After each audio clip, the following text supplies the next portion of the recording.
ಹೈಕಮಾಂಡ್ನಲ್ಲೇ ಸಚಿವರ ಬೆಂಬಲದ ಜೊತೆಗೆ ಒಂದಷ್ಟು ತಂತ್ರಗಾರಿಕೆಯನ್ನ ಸಿಎಂ ನಡೆಸೋದಕ್ಕೆ ಅಂತ ಕಾವೇರಿ ನಿವಾಸದಲ್ಲಿ ಸಭೆ ಕರೆದಿದ್ದಾರೆ.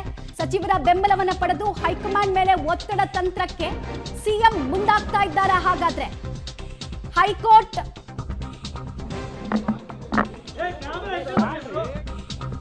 ಎಲ್ಲ ರೆಡಿ ಮಾಡ್ಕೊಳ್ರಿ.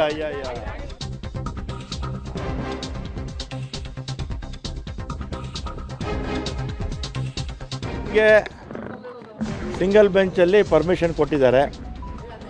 ಡಬಲ್ ಬೆಂಚ್ ಇದೆ, ಅದರ ಮೇಲೆ ಫುಲ್ ಬೆಂಚ್ ಇದೆ, ಅದರ ಮೇಲೆ ಸುಪ್ರೀಂ ಕೋರ್ಟ್ ಇದೆ ಅಲ್ವಾ.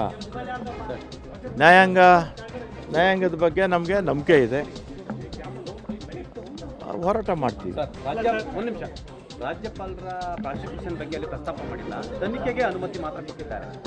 ತನಿಖೆಗೆ ಅನುಮತಿ ಕೊಟ್ಟಿದ್ದಾರೆ, 17 ಸೆಕ್ಷನ್ ಪ್ರಕಾರ ಅನುಮತಿ ಕೊಟ್ಟಿದ್ದಾರೆ.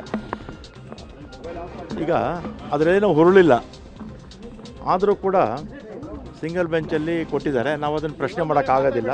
ನಾವು ಎಲ್ಲಿ ಪ್ರಶ್ನೆ ಮಾಡಬೇಕಂದ್ರೆ ಡಬಲ್ ಬೆಂಚಲ್ಲಿ. ಯಾವುದೂ ಇಲ್ಲ.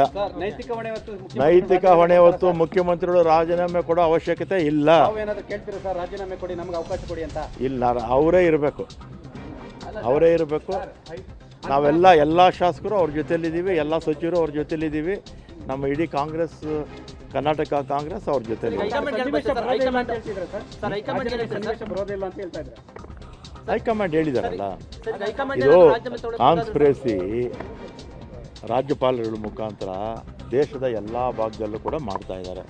ತಮಿಳುನಾಡಲ್ಲಿ ಮಾಡಿದ್ದಾರೆ, ಕೇರಳದಲ್ಲಿ ಮಾಡಿದ್ದಾರೆ, ವೆಸ್ಟ್ ಬೆಂಗಾಲಲ್ಲಿ ಮಾಡ್ತಾ ಇದ್ದಾರೆ, ದೆಹಲಿನಲ್ಲಿ ಮಾಡಿದ್ದಾರೆ, ಅದೇ ರೀತಿ ಮಧ್ಯಪ್ರದೇಶಲ್ಲಿ ಮಾಡಿದ್ರು, ಪಂಜಾಬಲ್ಲಿ ಮಾಡಿದ್ರು, ಎಲ್ಲ ಕಡೆ ಕೂಡ ಮಾಡ್ತಾ ಇದ್ದಾರೆ. ವಿಪಕ್ಷಗಳು ಎಲ್ಲೆಲ್ಲಿ ಅಧಿಕಾರದಲ್ಲಿಯೋ ಅದನ್ನೆಲ್ಲ ಕೂಡ ಕೇಂದ್ರ ಸರ್ಕಾರ ಆಗಿದೆ. ಈಗ ತನಿಖೆ ಮಾಡಿ ಅಂತ ಹೇಳಿದ್ದಾರೆ ಅಷ್ಟೇ. ಅದರಲ್ಲಿ ಮುಖ್ಯಮಂತ್ರಿಗಳು ತಪ್ಪಿದೆ ಅಂತ ಹೈಕೋರ್ಟ್ ಏನು ಹೇಳಿಲ್ಲ, ತನಿಖೆ ಮಾಡಿ ಅಂತ ಹೇಳಿದ್ದಾರೆ. ನಮ್ಮ ಅಭಿಪ್ರಾಯದಲ್ಲಿ ನಮ್ಮ ವಕೀಲರ ಪ್ರಕಾರ ಆ ತನಿಖೆ ಅವಶ್ಯಕತೆ ಇರಲಿಲ್ಲ ಅಂತ.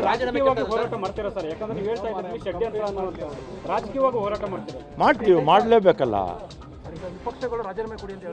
ವಿಪಕ್ಷದವರು ಫಸ್ಟು ಅವರೆಲ್ಲ ಮಾಡಿದ್ರಲ್ಲ ಹಿಂದೆ ತಪ್ಪುಗಳು.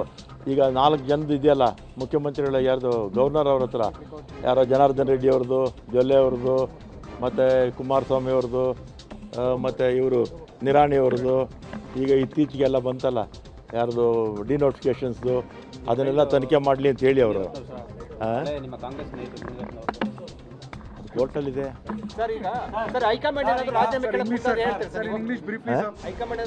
ಹೈಕಮಾಂಡ್ ರಾಜೀನಾಮೆ ಯಾಕೆ ಕೇಳ್ತಾರೆ? ಕೇಳೋದಿಲ್ಲ, ಖಂಡಿತ ಕೇಳೋದಿಲ್ಲ. ಹೈಕಮಾಂಡು ನಮ್ಮ ಇಡೀ ಮಂತ್ರಿಮಂಡಲ, ಇಡೀ ಶಾಸಕಾಂಗ, ಇಡೀ ಕರ್ನಾಟಕ ಕಾಂಗ್ರೆಸ್ ಸಿದ್ದರಾಮಯ್ಯವ್ರ ಜೊತೆ ಇದೆ. ಸರ್, ಈಗ ಕಾಂಗ್ರೆಸ್ ಹೇಳಿ ಕೇಳಿ ಹೈಕಮಾಂಡ್ ಪಕ್ಷ ಸಾಕಷ್ಟು ನಿರ್ಧಾರಗಳ ತೀರ್ಮಾನಗಳನ್ನು ತೆಗೆದುಕೊಂಡಿದೆ, ಚಿಕ್ಕನ್ ಆಗಿರೋದೇ ಇಲ್ಲ. ಆದರೆ ಕಾಂಗ್ರೆಸ್ನ ಹೈಕಮಾಂಡ್ ಮುಂದಿನ ದಿನಗಳಲ್ಲಿ ಆಪ್ಷನ್ 2 ಅನ್ನೋದನ್ನ ಏನಾದರೂ ಇಟ್ಕೊಂಡಿದೆಯಾ, ಅಥವಾ ಅವರ ಹತ್ರ ಆಪ್ಷನ್ 2 ಇಲ್ವೇ ಇಲ್ವಾ? ಈಗ ಮುಖ್ಯಮಂತ್ರಿಗಳದ್ದು ಏನೂ ತಪ್ಪಿಲ್ಲ ಅಂತ ನಾವು ಹೈಕಮಾಂಡ್ಗೂ ಗೊತ್ತು. ಆದರೆ ಕೆಲವು ಸಂದರ್ಭದಲ್ಲಿ ಈ ರೀತಿ ಮಧ್ಯದಲ್ಲಿ ಕೆಲವು ತೊಂದರೆಗಳು ಬಂದಿದೆ. ಅದರಿಂದ ಅದನ್ನು ಮುಂದೆ ಕಾನೂನು ಹೋರಾಟ.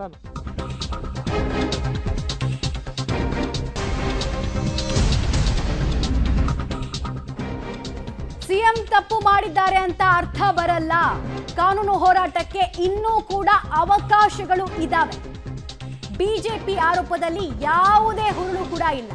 ಬಿಜೆಪಿ ಆರೋಪ ಮಾಡಿದ ತಕ್ಷಣ ರಾಜೀನಾಮೆ ಕೊಡೋ ಪ್ರಶ್ನೆನೂ ಇಲ್ಲ. ಮುಖ್ಯಮಂತ್ರಿಯಾಗಿ ಸಿದ್ದರಾಮಯ್ಯ ಅವರು ಮುಂದುವರಿಯಲಿದ್ದಾರೆ ಅಂತ ಸಚಿವ ರಾಮಲಿಂಗಾರೆಡ್ಡಿ ಅವರು ಹೇಳಿದ್ದಾರೆ. ಸಿಎಂ ಸಿದ್ದರಾಮಯ್ಯ ಬೆನ್ನಿಗೆ ನಿಲ್ತಾ ಇದ್ದೀವಿ ನಾವು ಅನ್ನೋ ಸಂದೇಶವನ್ನ ಈ ಮೂಲಕ ಕೊಟ್ಟಿದ್ದಾರೆ. ಸಚಿವ ರಾಮಲಿಂಗಾರೆಡ್ಡಿ ಅವರು ಫಸ್ಟ್ ರಿಯಾಕ್ಷನ್ ಕೊಡಬೇಕಾದ್ರೆ ಸ್ವಲ್ಪ ಡಿಸಪಾಯಿಂಟ್ಮೆಂಟ್ ಅವರ ಮುಖದಲ್ಲಿ ಎದ್ದು ಕಾಣ್ತಾ ಇತ್ತು.